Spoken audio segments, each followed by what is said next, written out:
Welcome to AmateurLogic.TV, Episode 8. I'm George. And I'm Jim. And I'm Tommy. And as you can see, we're separated today by a little distance.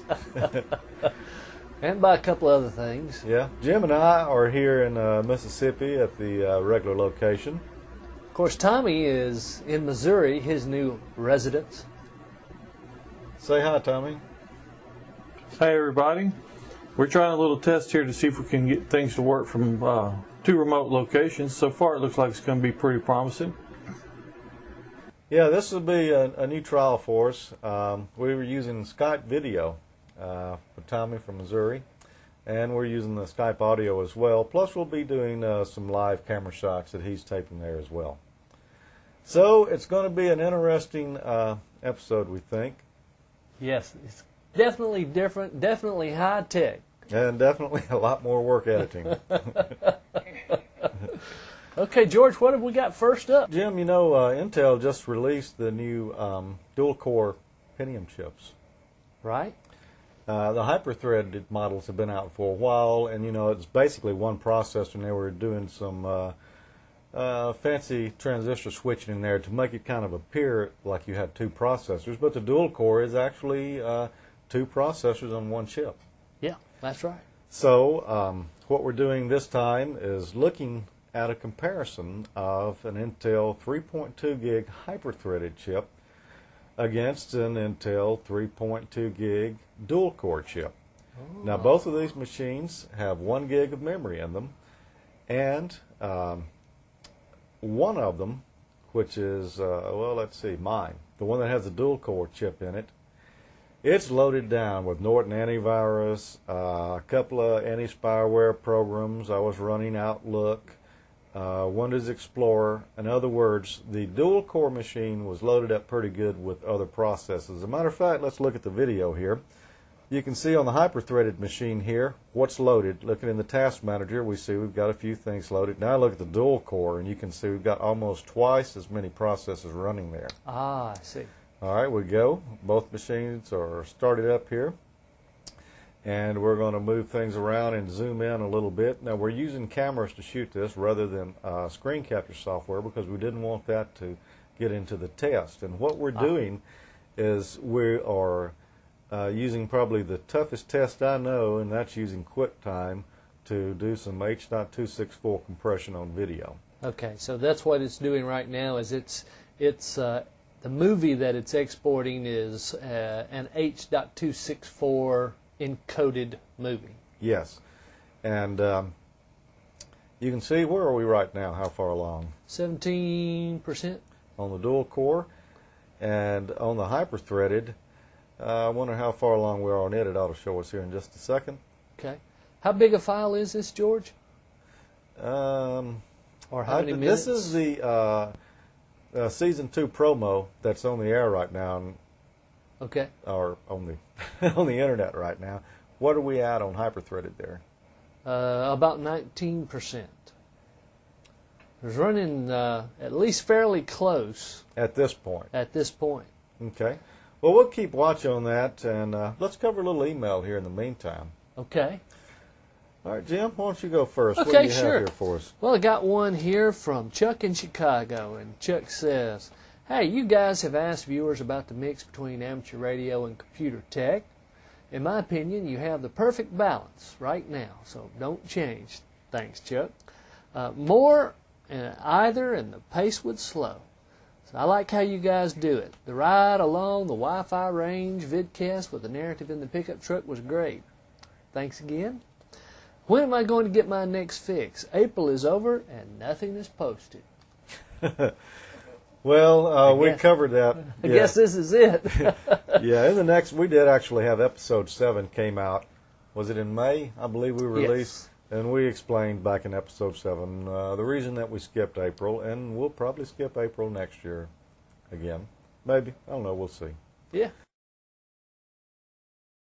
I've got a similar email, Jim. Oh, okay. This came from our friend Dwayne, and he said, "Did you guys fall off the planet? When can we expect the next show?" Well, here it is. Here it is, Dwayne.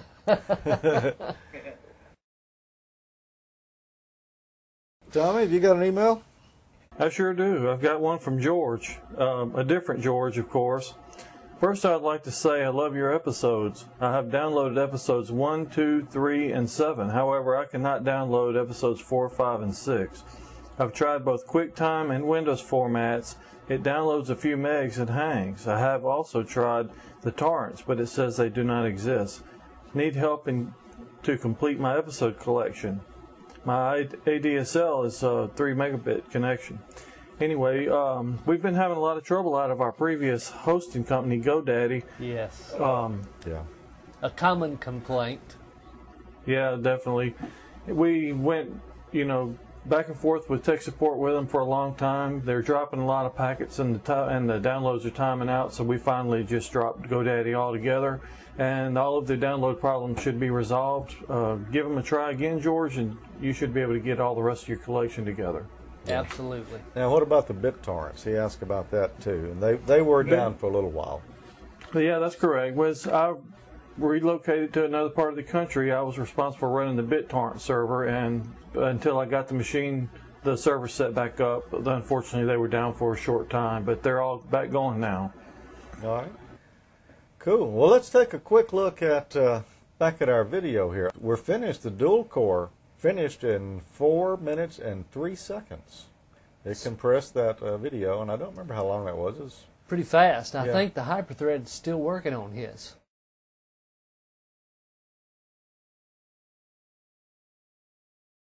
Here's the Hyperthread still on 63%. And the dual core is already finished, and we've watched part of the video. Yeah.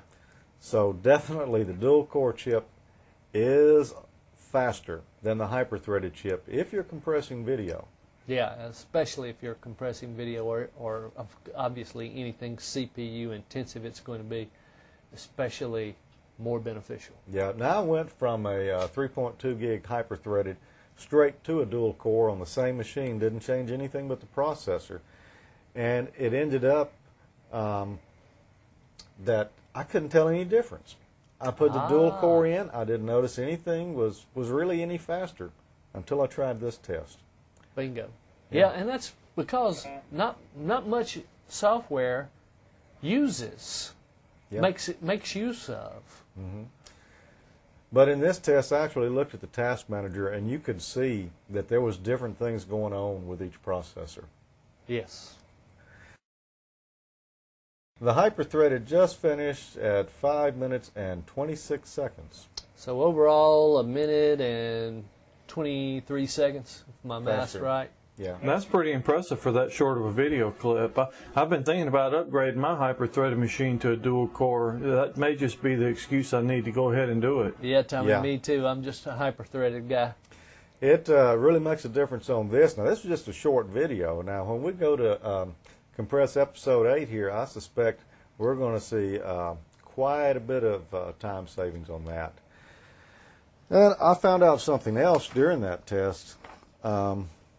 Not only did it compress it a lot faster, originally when I ran the test, I didn't know it, but I had 2 different versions of QuickTime installed. Ah. I had version 7 installed on one of the machines, and 7.1 was installed on the dual core machine. And in that test, it finished a whole lot faster. The dual core did. And I found that by upgrading from version 7 of QuickTime to version 7.1, that it increased the speed by about 20% on either machine. And the video looks much better. So if you're doing QuickTime compression out there, you probably want to go to version 7.1. It's well worth the download. Apple obviously has put some more programming effort into that. Yes. Yeah, I'll tell you, the output actually looks a lot cleaner on the H.264 files from the upgrade version as well. Definitely. Okay, one more from the email bag. This one from Steve in England. Thanks for a great series of shows. You're welcome, Steve. I'm a Florida boy transplanted to a life in England with my wonderful wife, Hannah, and our son, Jack, 4 years old, and daughter, Kai, who's 7. I'm probably mispronouncing that. The homesick geek in me loves to see what's happening on the ham, tech, and photo scenes back home from the more real user perspective of ALTV. Thanks again from a dedicated viewer here in the land of fantastic European DX and gapless scanners. An obvious reference to they don't block cell phone reception over there. Steve in England. P.S. I am going to start a BA degree in photography in September. Say cheese, Tommy. Yeah, Tommy, what do you have for us in this episode? Yeah, what you got, bud? Well, what a coincidence that letter would have been the next one, because it's time for my photo tip segment. Today we're going to talk about something that a lot of people have confusion about. Is what are the best film formats to use? A lot of your modern cameras now have several different options, and we're going to cover some of them, and I'll show you some benefits and downfalls of some of them. Cool. Hi, welcome to another episode of Photo Tips. Today we're going to talk about something that a lot of people have a lot of misunderstanding about, and that's file formats. While most of your digital cameras default to JPEG, that's not always the best choice. JPEG has some advantages. Most of your editing software will read and write it by default. It's portable across Linux, Windows, Macintosh, you name it. Pretty much anything reads JPEG.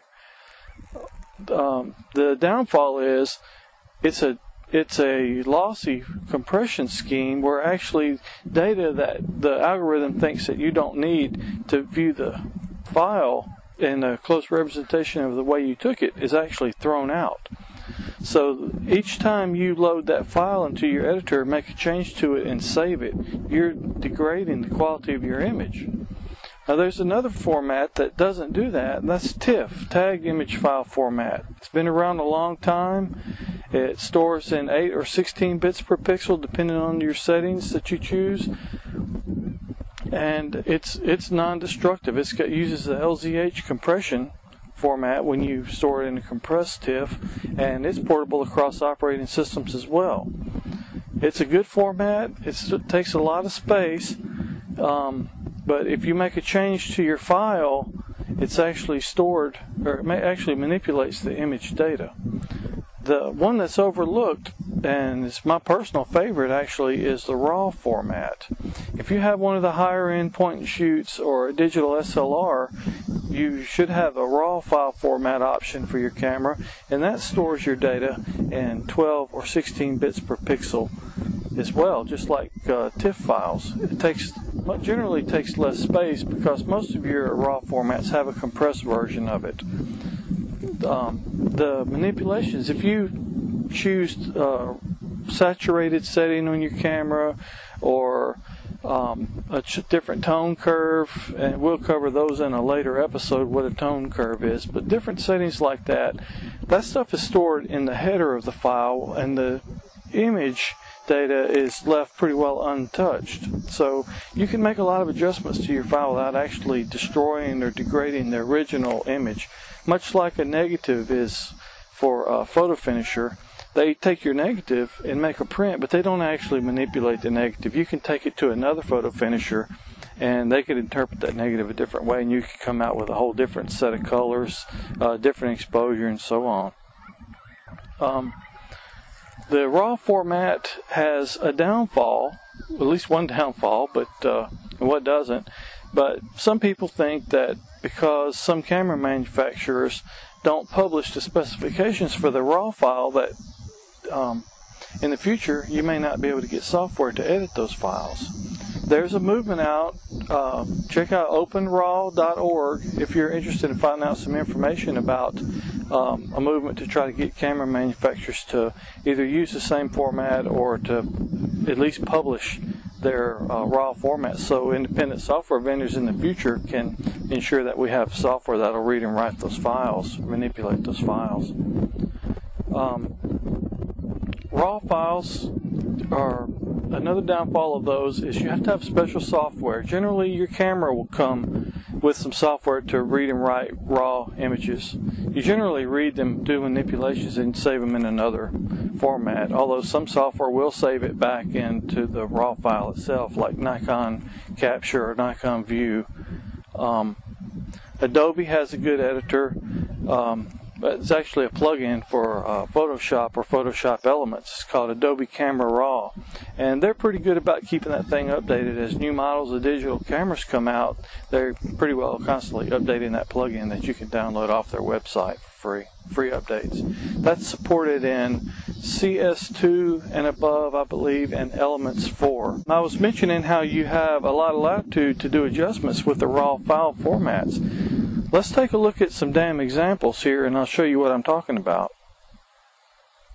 Here we've got 4 samples that we took. They were taken just a few seconds apart.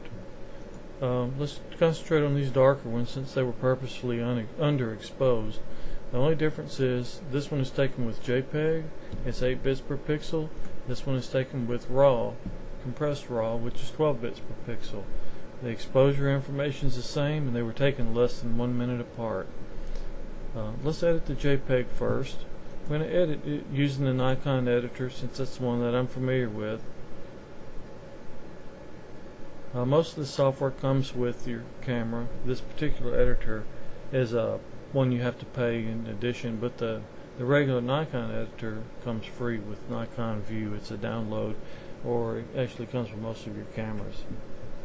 As you can see, most of our advanced features are disabled in this software for JPEG files. We do have photo effects. That's your standard brightness adjustment. So let's crank up the brightness some until we get a pretty pleasing exposure over most of the image. That looks pretty good. Let's take a look at our cloud. All of our detail is gone. Let's see the same file. Let's look at the raw file version of it.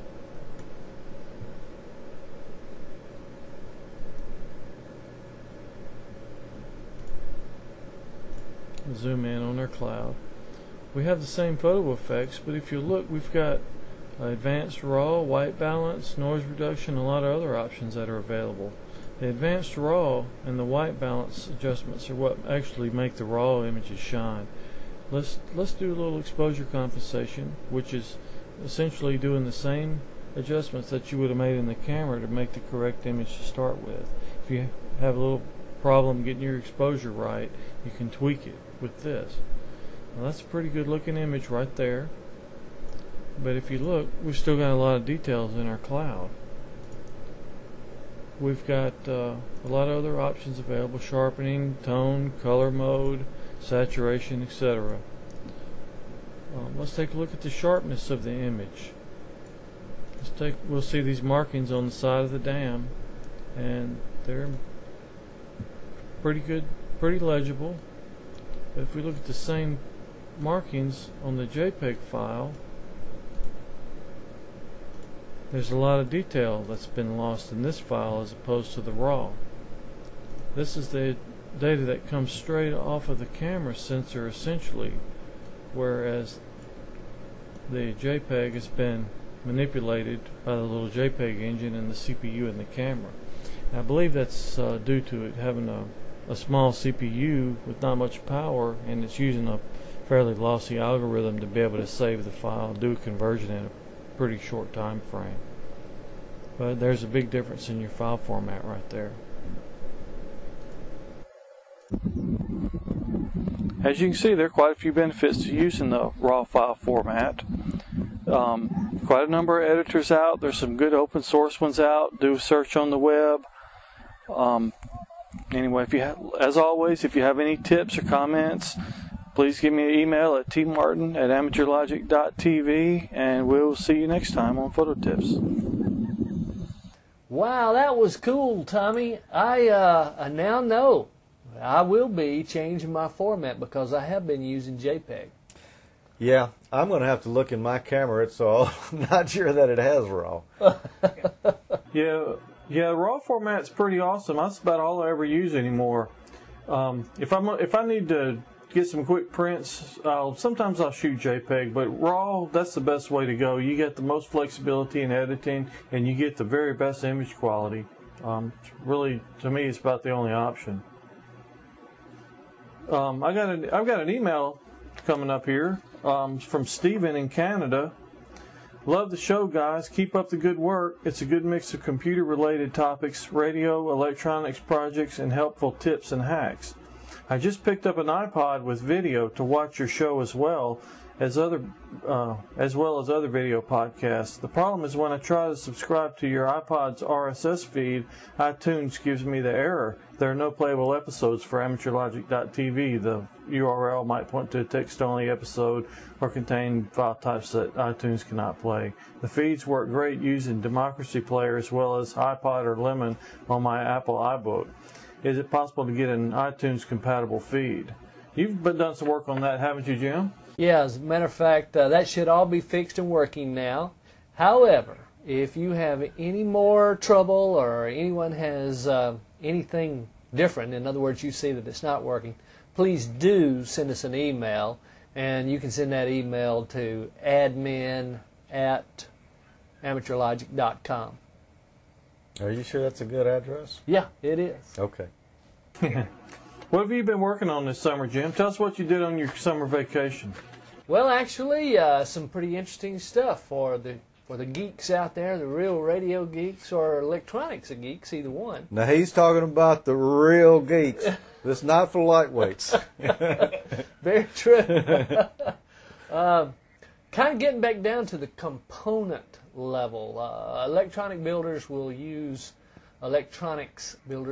capacitors in a lot of their projects, and radio geeks will use capacitors in a lot of antenna systems, and me being one of falling into both of those categories.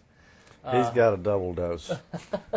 I decided that I would build my own high voltage capacitors, because regular capacitors you can go out and buy a dime a dozen, right, George? What does one cost?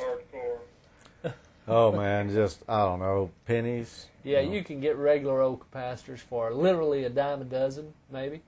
But high voltage capacitors run you up in the $100, $200 range. Is that about right? Yeah, very well could. So I found a couple of references on the internet where you could build your own and decided to give it a go. You know, just looking at this thing, I would not have known this was a capacitor. Yeah, it does not look like one, does it? Or what does a high voltage capacitor look like? I'm not even sure I've ever seen a commercial one. I've seen plenty of them, and they don't look exactly like this. The question is, does it work? How did you build this? Well, with my hands, and matter of fact, that's what the video shows. So let's take a look. Okay. So, how do you build your own capacitor? Well, you start with pudding cups or party cups. We're using pudding cups because they have a little bit less surface area. It's a nice thick cup, which is important for our purposes, as you'll see later. Also, we'll be using some aluminum foil tape. This is without foam backing, just the aluminum foil tape with adhesive on the back. This is with the foam backing. We're not sure which is going to be better. We're going to do a little experimentation. Bondo, or poly resin filler, is something we'll use to fill the pudding cups after we wrap them in aluminum foil with a little aluminum tab coming up to conduct the electricity, and stack them one inside the other. Of course, the poly resin's going to run out. It promises to be really messy and interesting, so you'll want to see that part. This is what we're wrapping them with: extra heavy-duty aluminum foil. That goes to width, not width this way, thickness. That's what I'm trying to say. That's important too. And we're going to make a couple of type capacitors. The other one involves a piece of PVC. This is plumbing pipe, regular old water pipe. This is 3/4 inch, which may be too small for our purposes. We might get a little bit bigger piece before we actually start building, but we'll cut it. And then about 1 inch from either end, we'll glue a piece of aluminum foil on the inside and outside, thus separating them. You know, that's what a capacitor is, by the way. A couple of conducting surfaces separated by an insulator. And that's not a definition out of Webster's or anything, but it'll do. Capacitors resist the change in flow of electricity. I think I didn't look that up either. And of course, we've got our requisite rag to clean up the mess with. Ready to get started? Oh, I almost forgot to mention, Part of our inspiration for today's projects come from the World Wide Web, a couple of pages you might want to look up. Here come those URLs on your screen. First is Mark Metlica's Party Cup Capacitor. Hope I'm pronouncing your name correctly, Mark. Also, Jochen Kronjäger. If my German is up to par, which I seriously doubt, Jochen has a high voltage capacitor page, which we've also borrowed from. So without further ado, let's get messy.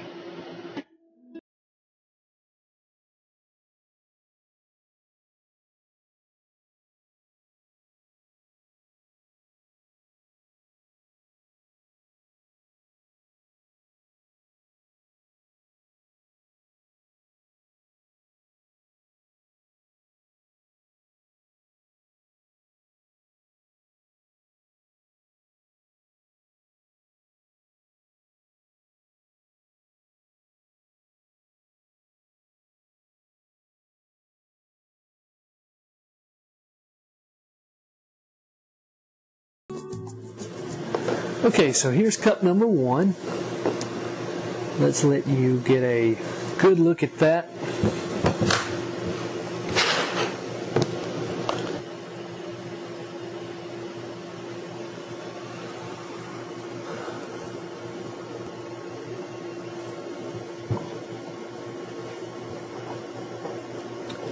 So you can see where we've attached our aluminum foil tab.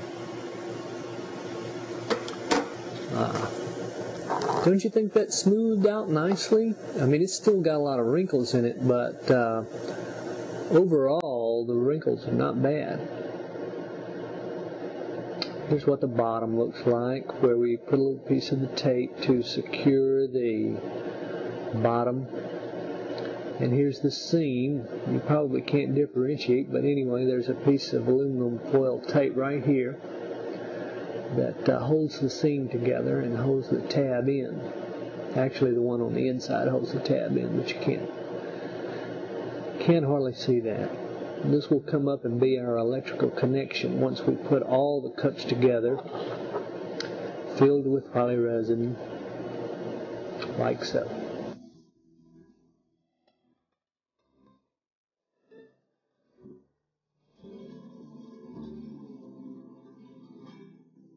Jim, that's pretty cool, but, you know, what would you use a pudding cup capacitor for? Well, that's a very good question, George.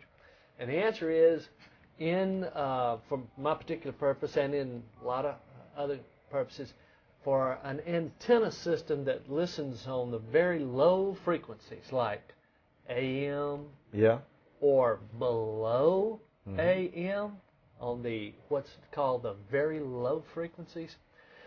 You can make an antenna, but it's only good for just a very short space on the dial. But by adding this capacitor, you can make your antenna cover more space on the dial. Oh, okay. So you increase the bandwidth. Yeah, you increase the bandwidth of your antenna. Okay, cool. Yeah. How many pounds did you gain building that, eating all those cups of pudding? Actually, my wife and children ate all of that pudding. I didn't eat any of it. What about you? You missed out. You lost weight. Yeah, I lost almost 50 pounds. Yeah. You changed that hairstyle, moved to Missouri. Man. Whole new you. Me. Well, I've got another email here concerning a previous episode. Okay. This one comes from our friend Robert. And he's saying, George, I just watched your video episode on modifying the Radio Shack 33-013 electric condenser microphone. That was very impressive stuff.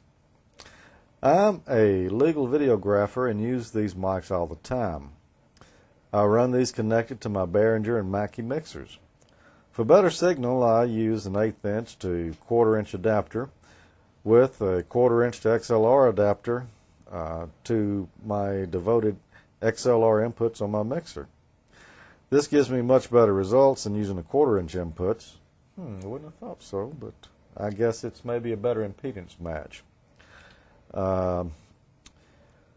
Using your tweaks, I would be able to phantom power these from the power on my mixer and save a lot of money on buying these 1.5 volt cell batteries all the time and worried about one dying during a disposition. Have you tested the overall sound quality versus battery power and the new phantom power modification? Yeah, basically. It's better. It gives you a lot more headroom. It's harder to make the mic distort and gives you more volume.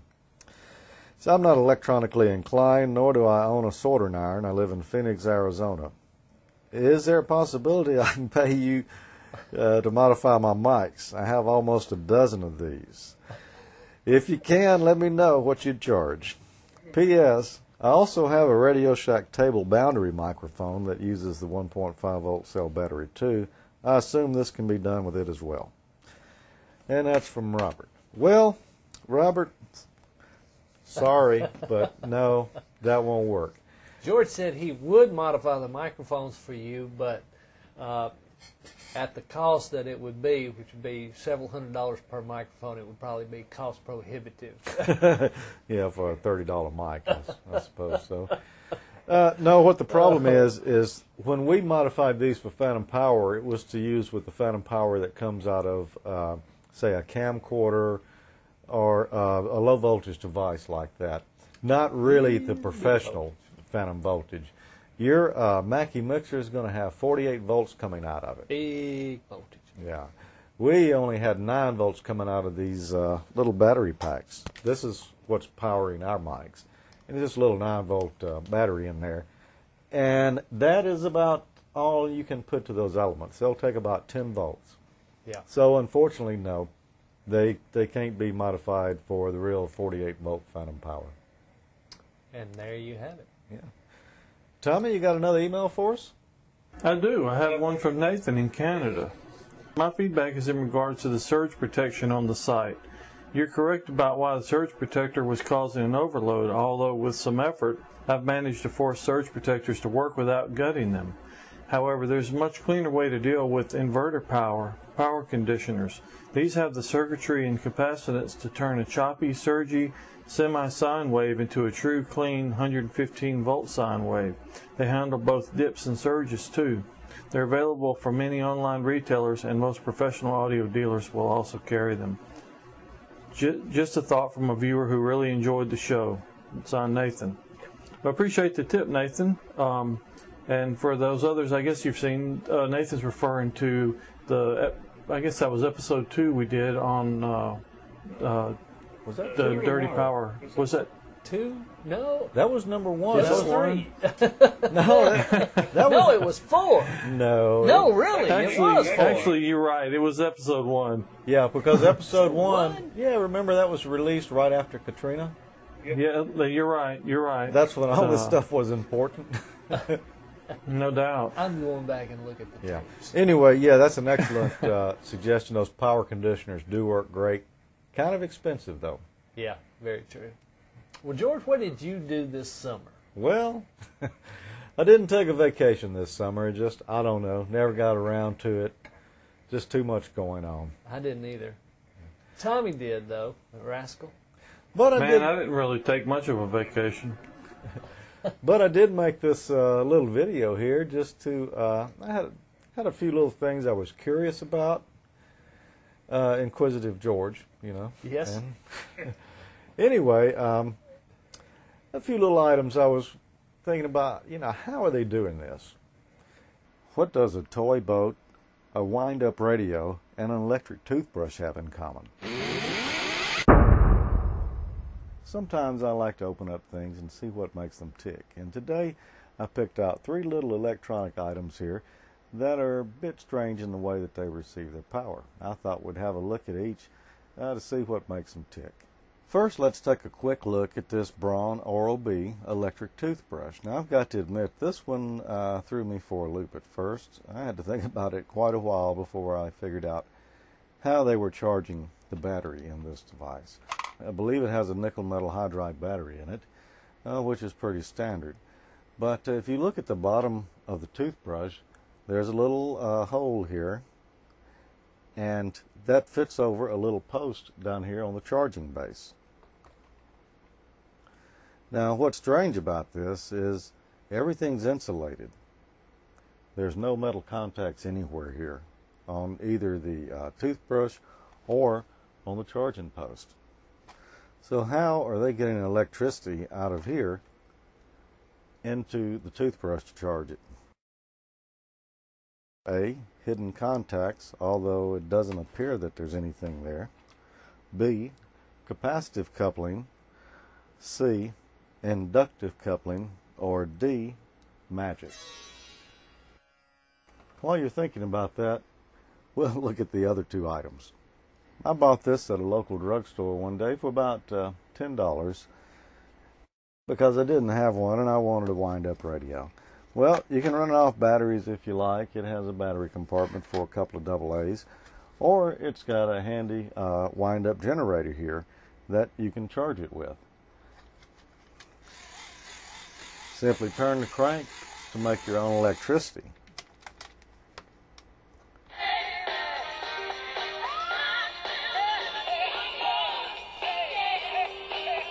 Now what I found interesting about this is that it keeps playing after you stop cranking. So where's the electricity going? There are no batteries in here. Where's it coming from, or how's it being stored? Also, just as an aside here, what about alternator noise? We'll flip it to AM. Yeah, it's pretty bad. So how's this thing holding a charge? Well, let's open it and see.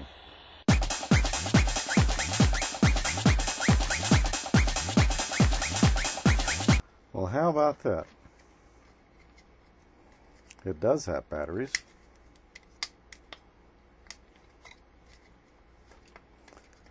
And there it is, a pair of AAA 300 milliampere hours. So the little hand crank merely charges up the what looks to be a NiCad battery pack. Well, we know that in practice, NiCads are probably not made for a duty cycle and charge cycle like this, but it'll last for a little while. Not the best radio I ever had. Now let's look at the toy boat. This one is pretty weird indeed. There's a little battery pack. You put about, it's either 6 or 8 AA cells in here. And it's got a little plug. You plug it into the back of the boat. You push a little button on the battery box. The LED lights, and after a period of time, say 60 seconds or so, the LED goes out, and then the boat is charged and ready to run. So how is this working? Are there a pair of NiCads in this boat that are being charged? Well, let's have a look.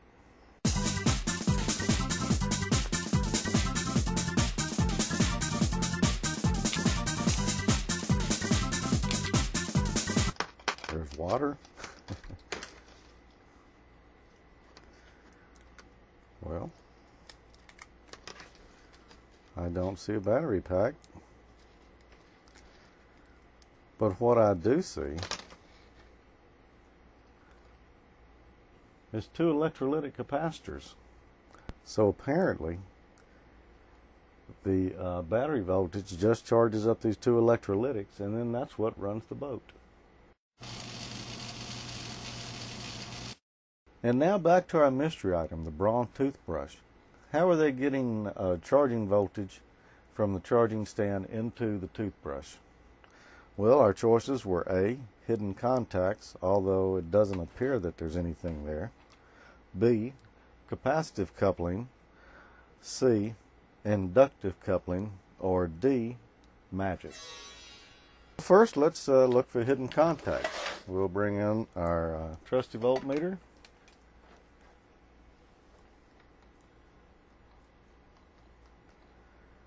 Touching all the way around, and I don't see any hint of fluctuation on the meter at all. So I'm saying no, there are no hidden contacts there. B, capacitive coupling. Well, I don't know exactly how you would get a capacitor big enough in the microfarad or farad range to charge a toothbrush. I don't think you could fit it in something this small. C, inductive coupling. Well, that would be like a transformer is inductive. And it took me a while to think of this as possibly being the solution and then how to prove it. So the first thing I did, I said if it's inductive, it possibly is magnetic, but that didn't seem to be the case. It wouldn't hold a paper clip. So if it's inductive and that's like a transformer, I just happen to have a handy coil of wire and both ends are available. I have no idea what this came out of. It's possibly a speaker crossover, an old solenoid. I just have no idea. I've had it for years and years. So anyway, we'll just slide it down on the post. Now we'll take our voltmeter and we'll touch the two ends of the wire. Approximately 25 volts AC coming out of this coil. So there's the answer. C, inductive coupling. This is actually a transformer. Half of the transformer is in the charging base and the other half is in the bottom of the toothbrush. If you have something that you'd like to see explored on the bench, just drop me an email, George@AmateurLogic.TV. Okay, I like that, George, especially the mystery, you know, the little ABC. Yeah, what did you choose, Jim? Well, I knew that it was not A. Okay. And that's all I'm going to say about that. What No, about- I did actually get it right after I saw B. What about you, Tommy? What did you think? Oh man, I thought it was D. Yeah. The magic. That was pretty amazing. Magic, yeah. That's pretty amazing. It was pretty Very amazing. ingenious. Yeah, it took a minute to think about that. It should have come to me a lot quicker than it did. But, Yeah. you know. What you reckon? A lot of toothbrushes are made that way? No, that's the only one I've ever seen just like that. Most of them usually have some kind of metal contact or something in there. That was definitely interesting. It is basically just a transformer split into two parts. Yeah. Yeah, definitely interesting. Got another email for us, Jim? Yeah, as a matter of fact, this one from Joe. Joe's in Phoenix, and he says, I discovered AmateurLogic.TV a few months back after my move to Phoenix. Discovered it while researching internet and TV shows, in fact. Absolutely love the show. Thanks, Joe. I wanted to take a minute to thank you for providing the show. Besides great content, I appreciate it for its entertainment value also. Needless to say, I've recommended it to many of my friends. I hope one day to be able to contribute to your efforts since my interests are completely aligned with yours, including amateur video production. We'd like that. Talk to you about that in just a second. All best to you. Best wishes to Tommy on his recent move to Missouri. 7-3s. That's from Joe into QOJ. Is Joe's call for those other amateurs listening. What about that? What about contributing, especially when it comes to video? Yeah, if there's any of you out there who've, got some video that you'd like to submit to us that you think would suit, the show or fit in with it, please do, Absolutely. Send it to us. You can, if you're not sure how to get the video to us, just email us. Send an email to George or Jim at AmateurLogic.com or Tommy at AmateurLogic.com, and we'll tell you how best, given your particular situation, how best to get that video to us. We would love to have some submissions, and certainly we'll look at using those on the show.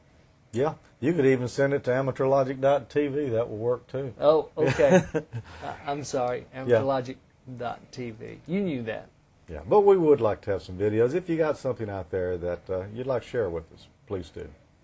George, you got any emails left in the email Well, bag? we have one more email left in the email bag for this episode, but those of you who've written that we haven't read your email yet, we're saving them, and we'll get to it. Yeah, as we cover those topics, we may have some actual content to go with your emails. So stay tuned. Now this one just came in this past week, Jim. Okay. Saying, hi guys. First off, thanks for an awesome show. Second, you'll have to excuse my English if I spell some words badly or make funny sentences. I'm from the great country in Scandinavia called Denmark. Ah, the frozen north country. Yeah. So far, he writes better than I do. Yeah, really. Yeah, me too. I would not have thought English was his second language. I'm telling you. Okay. He says, but I was wondering something. You know those nice Sennheiser wireless headphones? Say if I want to wear them outside while mowing the lawn or something, and I want to move around the house and still listen to music, I doubt the antennas coming with the piece will be able to reach me. Now, we've seen people building these antennas out of Pringles boxes and so on. Is there any way possible to build some kind of antenna that can cover the area around my house so I can mount this thing on my roof and jump around in the garden while listening to my music? I know the antenna things that come with the headphones can reach out to about 100 meters before they, but he says there are a lot of trees and such covering the whole thing. I just thought I'd ask you guys, since you have done some nice modifications before. Thanks and regards from Jacob in Denmark. Thanks, Jacob. Yeah. And first of all, those nice Sennheiser headphones are very nice. yes. Now, I don't know that I would want to jump around in the garden with those on, but if that's what you want to do, I understand. You want coverage.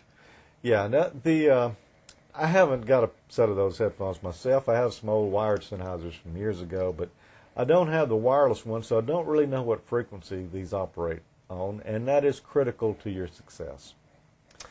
Right. Let me just show you a theoretical modification here. Uh-oh, Tommy, you ready for this?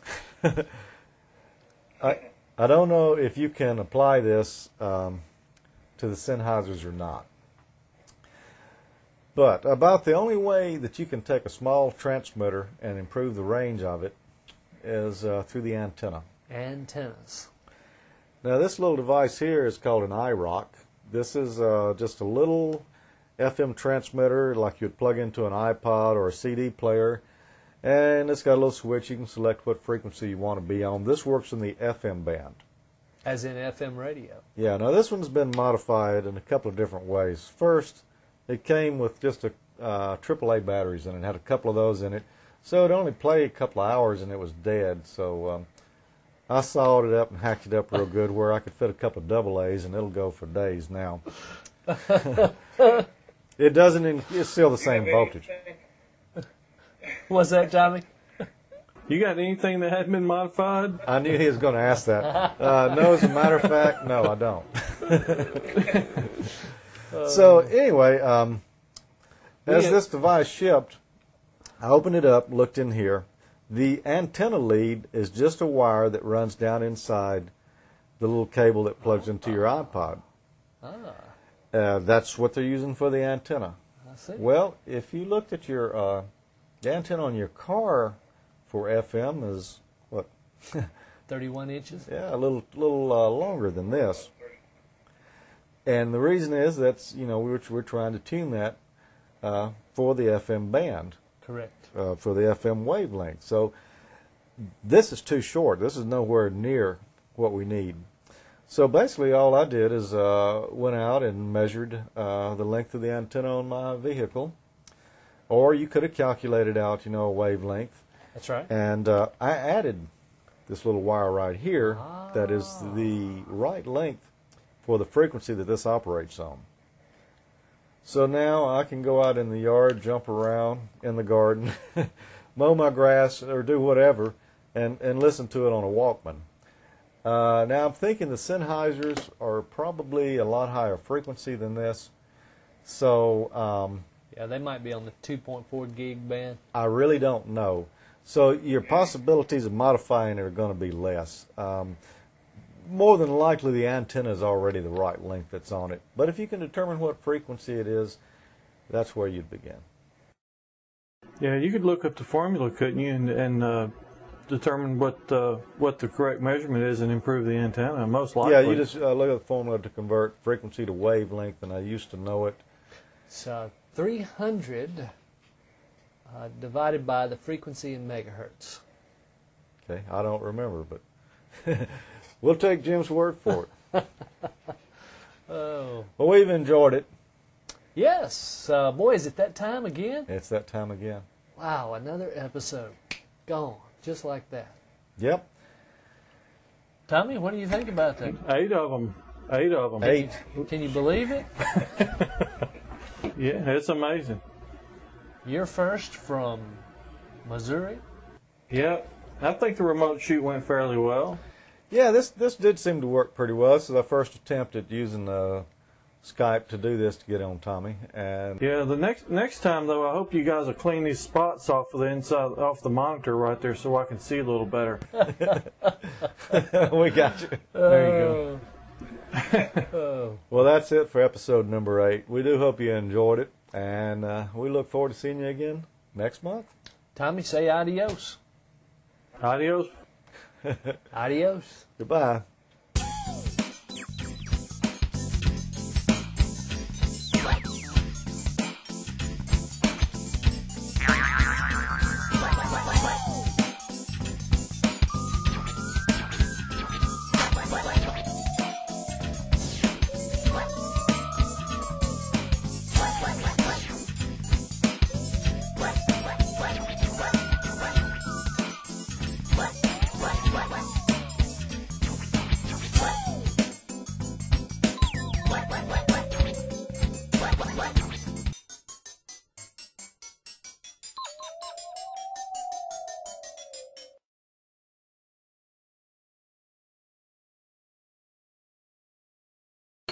Yes, that's right. Jim's taking the battery out of the Macintosh because he can't get it to power back up. That's not good because that's a recalled battery. I'm trying. Oh yeah. So I take the battery out of this thing so infrequently that I did not at first remember how to take it out. Yeah. That's. I suspect if you searched online, you could probably find something now on removing the battery from your Macintosh. Yeah, since it got a. Is this one of those batteries, Jim? Look, it's still running. Wow, the light is still on. Show our viewers. See that? That's the sleep light Yeah. on a Macintosh. Apparently, these Sony batteries are wilder than we thought. Yeah, they're so powerful that they can charge your Macintosh. This is one of the recalled ones? Yeah, it is. Wow. It just hadn't made it in yet. Better be careful with that. Shot that part outside. This is wild. The laptop has no power whatsoever. See, here's a battery test. Well, Oh, it is